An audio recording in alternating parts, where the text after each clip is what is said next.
For now, the weather is 60% favorable for the start of a new chapter in space exploration. The SpaceX Falcon 9 rocket is scheduled to lift off this afternoon at about 3:33 our time. It will be the first time a private company launches astronauts into orbit. SpaceX's Falcon 9 rocket stands on launch pad 39A in the countdown to liftoff. This is a unique opportunity to bring all of America together in one moment in time and say, look at how bright the future is. If the weather cooperates, today will mark the first time NASA astronauts launch from U.S. soil in nearly a decade. Astronauts Doug Hurley and Bob Behnken will man the Crew Dragon spaceship, accelerating to 17,000 miles per hour on a rendezvous with the International Space Station. 24 hours after liftoff, they'll be greeted by colleague Chris Cassidy on the ISS. SpaceX is the first private company to send American astronauts into orbit, and CEO Elon Musk feels the weight of that responsibility.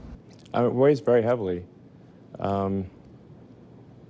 It's really all I can think about right now. I really have to mentally block it, because otherwise it would be emotionally impossible to deal with. NASA says this flight will open the door to America's return to the moon and beyond. All of this ultimately is for a purpose, and that is to get to Mars. Hurley flew the final shuttle mission in 2011 and has spent years training on the new technology. They called it a flying iPhone in terms of just the technology that's going up there.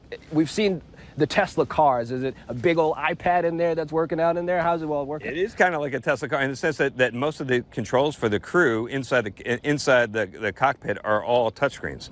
We do have a few hardware buttons and switches for very, very critical things, but almost everything is controlled by touch and screen. That's even how you fly it. For nearly a decade, American astronauts have had to hitch rides on Russian rockets. Now that a private company is handling transportation, NASA says it can focus on the science of space exploration.